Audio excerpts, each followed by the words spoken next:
Bismillahirrahmanirrahim. Assalamualaikum warahmatullahi wabarakatuh.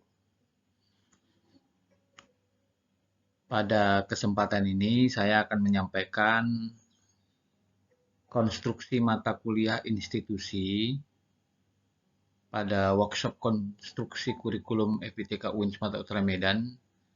Ini pada kegiatan kita, yakni kegiatan pra-workshop konstruksi mata kuliah. Dapat kami sampaikan bahwa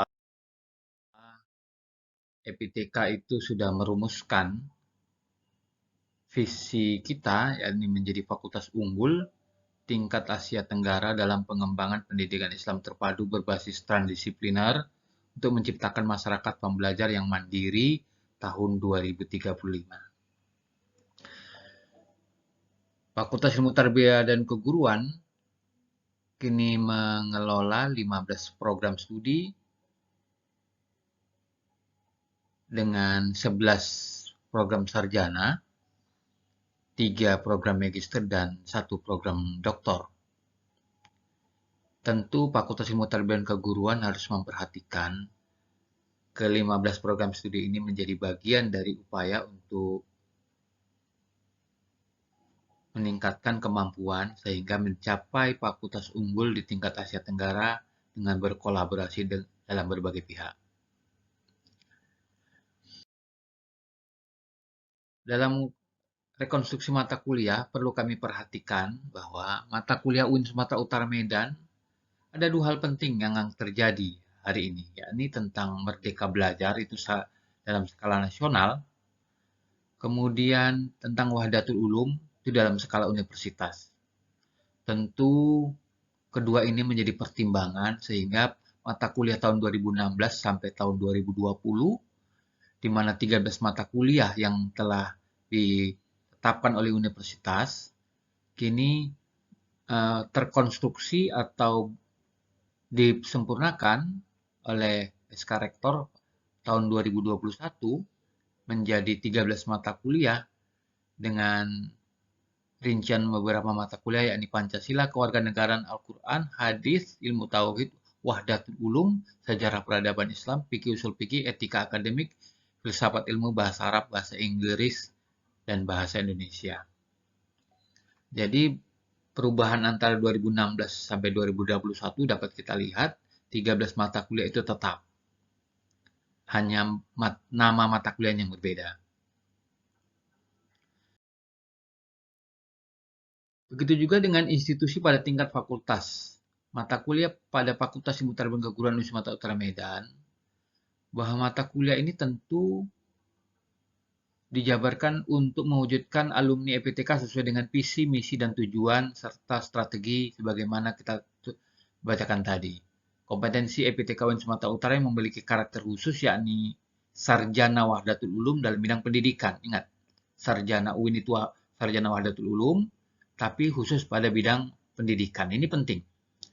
Sehingga mata kuliah pada tahun 2016 sampai tahun 2020 yang sudah ada selama ini, ada 10 mata kuliah utama, itu kita konstruksi mata kuliah tahun 2021 dengan pilihan-pilihan sebagaimana terlihat ini, bahwa ada 10 mata kuliah ini tetap. Hanya mata kuliah pilihan ini kita berikan kepada prodi-prodi untuk dijadikan bagian dari upaya pengembangan program studi. Paling tidak ada 6 mata kuliah ini kita tawarkan kepada 11 program studi, silakan dipilih satu di antaranya. Dengan pilihan tersebut diharapkan program studi itu bisa mencapai tujuan program studi, begitu juga dengan visi fakultas. Bahkan kita juga sudah mengembangkan program mata kuliah untuk program magister dan program doktor untuk mata kuliah fakultasnya, sampai kepada kode mata kuliah. Pada bidang lain, kami harus menyampaikan bahwa sebagai sebuah kompetensi Fakultas Ilmu Tarbiyah dan Keguruan, maka ada mata kuliah keguruan kependidikan itu perencanaan pembelajaran, strategi pembelajaran, media dan sumber, evaluasi, serta metodologi penelitian kuantitatif dan kualitatif, dan KKN serta skripsi itu wajib diberikan, tetapi kami serahkan kepada program studi. Sehingga pengkodian mata kuliah kami berikan kepada program studi.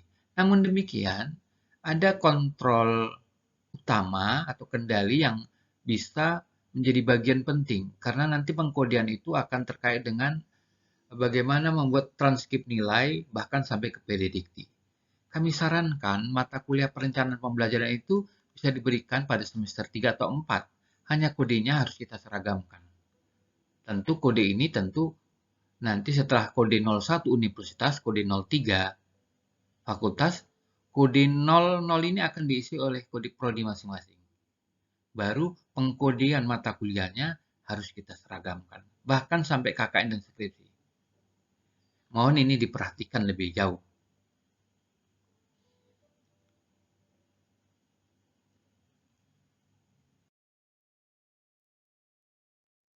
Kurikulum institusi dan program studi, bahwa pengembangan kurikulum dan konstruksi adalah bagian penting dari upaya memberikan layanan terhadap pengguna, dalam hal ini masyarakat dan mahasiswa serta lembaga.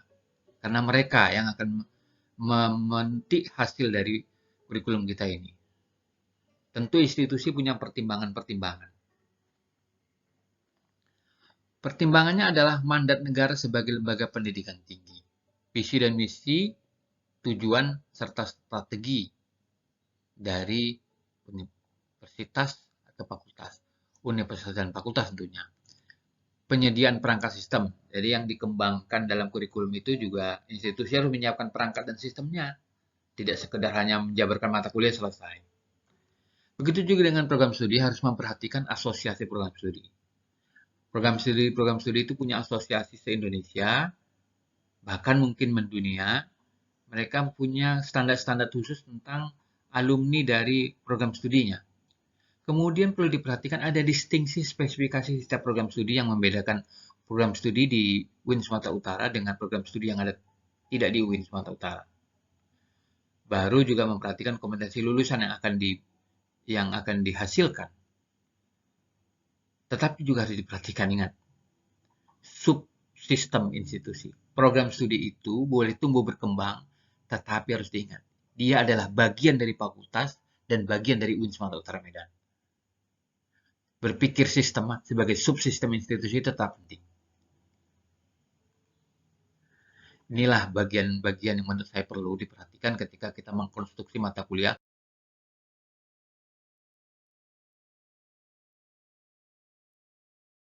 Khususnya di EPTK UIN Sumatera Utara Medan.